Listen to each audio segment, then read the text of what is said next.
Hi everyone, ಹೇಗಿದ್ದೀರಾ ಎಲ್ಲರೂ? ನೀವು ನೋಡ್ತಿದ್ದೀರಾ ನನ್ನ YouTube channel PS All Pets. ಇವತ್ತಿನ ವಿಡಿಯೋ ಎಲ್ಲಾದರೂ ಇಷ್ಟ ಆದರೆ ಲೈಕ್ ಮಾಡಿ ಫ್ರೆಂಡ್ಸ್. ಹಾಗೆ ನನ್ನ ಚಾನಲ್ನ ಸಬ್ಸ್ಕ್ರೈಬ್ ಮಾಡಿ, ಹಾಗೆ ಅಲ್ಲೇ ಕಾಣಿಸ್ತಿರೋ ಬೆಲ್ ಐಕಾನ್ನ ಪ್ರೆಸ್ ಮಾಡಿ. ಅದರಿಂದ ನನ್ನ ಎಲ್ಲ ವೀಡಿಯೋನ ನೀವು ನಿಮ್ಮ ಫೋನ್ನಲ್ಲಿ ನೋಡ್ಬೋದು. ಇವತ್ತಿನ ವಿಡಿಯೋ ಟಾಪಿಕ್ ಬಂದುಬಿಟ್ಟು ಪಿಕ್ಕಿಂಗ್ ಡಕ್ಸ್ನಲ್ಲಿ ಮೇಲ್ ಮತ್ತು ಫೀಮೇಲ್ ಹೇಗೆ ಐಡೆಂಟಿಫೈ ಮಾಡೋದಂತ. ನನ್ನ ಹತ್ರ 4 ಡಕ್ಸ್ ಇದೆ ಫ್ರೆಂಡ್ಸ್, ಅದರ ಒಂದು ಹೊರಗೋಗಿದೆ. ಬಟ್ ಈ 3ರಲ್ಲಿ ಹೇಗೆ ಕಂಡುಹಿಡಿಯೋದಂತ ಹೇಳ್ಕೊಡ್ತೀನಿ ನಾನು. ಅದಕ್ಕೆ ಪ್ರಾಪರಾಗಿ 2 ಟಿಪ್ಸ್ ಇದೆ. ಆ ರೀತಿ ಇದ್ದರೆ ಪಕ್ಕಾ ನೀವು ಐಡೆಂಟಿಫೈ ಮಾಡ್ಬೋದು ಮೇಲ್ ಮತ್ತು ಫೀಮೇಲ್ನ.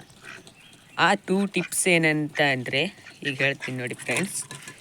ಇಲ್ಲೇನು ಕಾಣಿಸ್ತಿದೆ, ಇದ್ರ ಬಾಲ ನೋಡಿ ಫ್ರೆಂಡ್ಸ್, ಹೇಗೆ ಚೂಪ ಇದೆ. ಈ ರೀತಿ ಚೂಪ ಬಾಲ ಇದ್ದರೆ ಅದು ಫೀಮೇಲ್ ಅಂತ ಐಡೆಂಟಿಫೈ ಮಾಡ್ಬೋದು ಫ್ರೆಂಡ್ಸ್. ನೆಕ್ಸ್ಟು ಅದು ದೊಡ್ಡ ಮಧ್ಯೆ ಇರೋದ್ರಲ್ಲಿ ರೌಂಡ ಬಾಲ ಇದೆ, ಅಂದರೆ ಬಾಲ ಒಂಥರ ಸುತ್ಕೊಂಡೋಗಿದೆ, ಅದು ಪಕ್ಕಾ ಮೇಲ್ ಫ್ರೆಂಡ್ಸ್. ಈಸಿಯಾಗಿ ಐಡೆಂಟಿಫೈ ಮಾಡಿ. ಆ ಕಡೆ ಇರೋದು ಅಷ್ಟೇ, ಅದು ಮೇಲ್ ಫ್ರೆಂಡ್ಸ್. ಇನ್ನೊಂದು ಫೀಮೇಲ್ ಹೊರಗೋಗಿದೆ, 2 ಫೀಮೇಲು 2 ಮೇಲ್ ಇರೋದು ನನ್ನ ಹತ್ರ. ಬಟ್ ಒಂದು ಹೊರಗೋಗಿದೆ. ಬಟ್ ಇದರಲ್ಲೇ ಈಸಿಯಾಗಿ ಐಡೆಂಟಿಫೈ ಮಾಡ್ಬೋದು. ಇದು 1ನೇ tips friends. Next second tips ಏನಂದರೆ, ಗಂಡು ಬಾತ್ಕೋಳಿ ಯಾವತ್ತೂ ಕೂಗಕ್ಕೆ ಬರಲ್ಲ.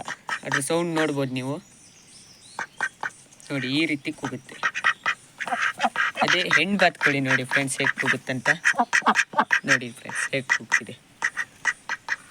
ಇದರಿಂದ ಈಸಿಯಾಗಿ ಐಡೆಂಟಿಫೈ ಮಾಡ್ಬೋದು ನೀವು ನಿಮ್ಮ ಡಕ್ಸು ಮೇಲ್ ಅಥವಾ ಫೀಮೇಲ ಅಂತ.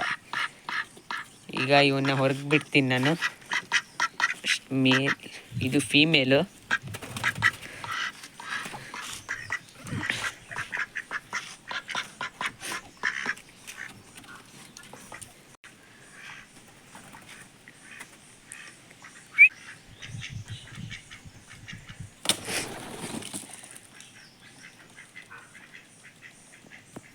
ಸೊ ಇದಾಗಿತ್ತು ಫ್ರೆಂಡ್ಸ್ ಇವತ್ತಿನ ವಿಡಿಯೋ.